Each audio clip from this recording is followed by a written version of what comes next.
One of the things I've really appreciated about working with you and been in strategy sessions with you, you got a great discipline. You're very methodical and quantitative. How what kind of metrics and what kind of feedback mechanisms did you use at Habu to determine how good you were doing? Yeah, Your team. it's a good question. There's it's a good sign when you can get to the point where you can define those metrics, right? Because there's an earlier phase where it's almost like you don't even know what to track, and I feel like it's finger on the pulse. You have to be hearing it live from customers, and you have to be really involved in what they're doing, seeing what they're doing, talking to them to understand. But then once you start to see some more repeatable engagements, right, and you've got multiple customers doing the same thing, then it does make sense to start to figure out, okay, what are the trackable KPIs that will signify, right, where your customers are having success or not. And so, ours was an interesting business because in the collaboration space was it's a network effect type type business, and so and it inherently has these challenges in getting live. It can take a long time because there's legal involved, it's privacy, it's technology, and then there's Right. two companies trying to agree on business terms. And so a lot of our KPIs were around, you know, tracking the potential network effect, and then how quickly was that actually coming to life in the product. And so specifically, you know, time to live on implementation, Mm-hmm. not just on our initial customers implementation, but then what's the velocity at which we get a partner from, you know, they get implemented, then they get their first partner live, then they get their second, then they get their third, right? And so it almost like you start to establish a benchmark around how fast can this reasonably happen, and now is somebody ahead of schedule or behind schedule becomes very important.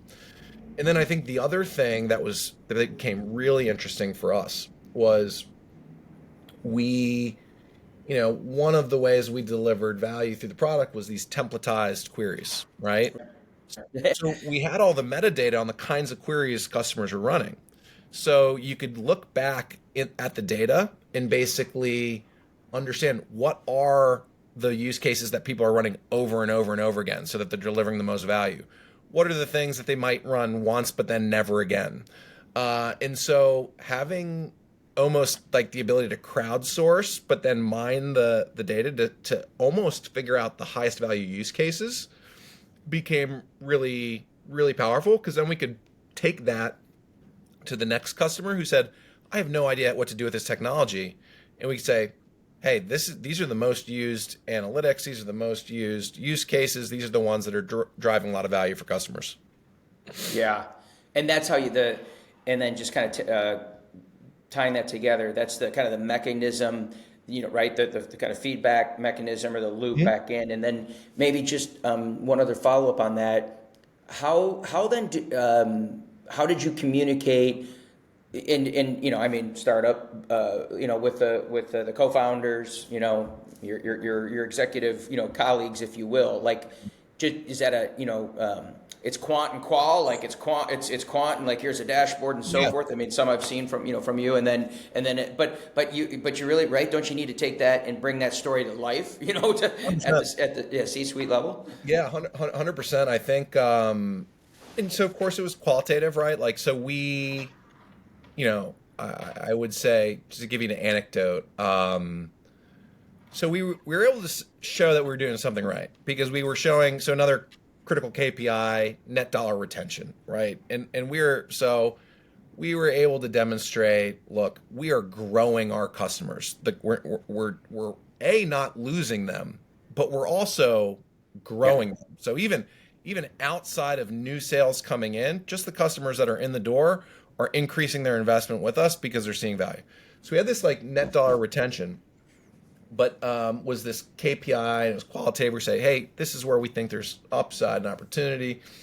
But I think the big thing in terms of telling the story, to your point around the narrative and the data, was we had a board meeting where our board actually kind of challenged us, said, I don't think you're really articulating or even seizing the opportunity in the networked nature of the business enough.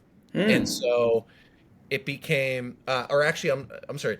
They said the virality. You're not exploiting the virality of the business enough. And so we actually were looking at, like, viral growth models and That's saying, interesting. like, for so if our network is this large today, based on who our customers are telling us that they want to collaborate with, how big can it get, right? What's the overlap in not just the today network, but the potential network?